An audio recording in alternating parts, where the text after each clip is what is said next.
Saudações, neste vídeo é uma continuação do vídeo anterior. No anterior nós mostramos casos de hematoma subdural agudo. Neste vídeo mostraremos casos de hematoma subdural crônico. Lembrando que a morfologia, essa morfologia da coleção, né, essa morfologia em crescente, ela nos indica que essa coleção está no espaço subdural, mas não indica a natureza da coleção. Então temos que fazer a correlação clínica para verificar aí a história de trauma, às vezes até um trauma pequeno, né, de pequena monta. Veja que a coleção é hipodensa, mas ela não é tão hipodensa quanto o líquor, né? Então favorece um hematoma subdural. Porque o higroma subdural, que seria o diagnóstico diferencial, ele tem a mesma densidade do líquor. O hematoma subdural crônico, ele é hiperdenso na fase aguda e ele vai sendo reabsorvido, né? O coágulo vai se desfazendo, vai sendo reabsorvido, a hemoglobina vai sendo degradada e transformada em vários outros produtos, e o ferro vai sendo reabsorvido e reaproveitado. Então ele perde a densidade, ele deixa de ficar branco, hiperdenso, para ficar escuro e hipodenso. Numa fase bem tardia, ele vai ficar com a mesma densidade do líquor. Então aqui temos esse hematoma subdural hipodenso, crônico, nesse paciente.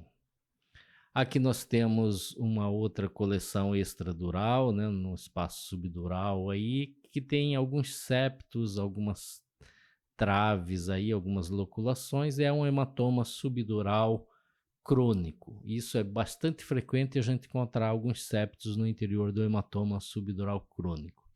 Aqui nós temos um hematoma subdural, veja que ele tem a morfologia lentiforme, tem todos os efeitos compressivos aqui, mas ele tem uma área hipodensa, que é a área crônica, onde já houve reabsorção de hemoglobina, e uma área hiperdensa, onde tem coágulo retraído. Portanto, é um hematoma subdural crônico com ressangramento. O ressangramento no hematoma subdural crônico é uma coisa bastante frequente também. E aqui a reconstrução no plano sagital, mostrando aí a coleção heterogênea com áreas hipodensas e áreas hiperdensas. E aqui a mesma coisa, né? Hematoma subdural crônico com ressangramento. Aqui o mesmo aspecto, hematoma subdural crônico com ressangramento. Aqui nós temos um hematoma subdural agudo aqui, hiperdenso à direita, e à esquerda um hematoma subdural crônico com alguns septos, algumas traves aí, que é bastante frequente nos hematomas subdurais crônicos, formando algumas loculações. Aqui mais um caso típico de hematoma subdural crônico com ressangramento, né? As áreas hiperdensas são áreas de sangramento recente, porque a hiperdensidade é dada pelo coágulo retraído. E aqui a área hipodensa é onde já foi reabsorvida a hemoglobina. Aqui nesse caso, nós temos hematoma subdural bilateral com ressangramento e com nível líquido. Quando você tem nível líquido, é fundamental você levantar a hipótese de coagulopatia. Geralmente, pacientes anticoagulados, né, podem fazer esse tipo de hematoma. Aqui nós temos um diagnóstico diferencial importante, que é um hematoma subdural agudo em paciente com coagulopatia. Veja que o hematoma tem uma área hipodensa, uma área hiperdensa. Poderíamos pensar que é um hematoma subdural agudo com ressangramento, mas existe esse nível líquido que sugere a possibilidade de uma coagulopatia. E verificando a história do paciente, um paciente em uso de anticoagulante, com as provas de coagulação bastante alteradas, fora dos limites aceitáveis, e com história de um pequeno trauma craniano agudo. Então, um quadro clínico também agudo. Então, é um hematoma subdural agudo em paciente com coagulopatia. Aqui uma situação do hematoma subdural crônico calcificado. Veja que isso pode acontecer. A cápsula do hematoma, que na verdade é composto basicamente por meninge, né? Pela aracnoide, ela pode fibrosar e se calcificar.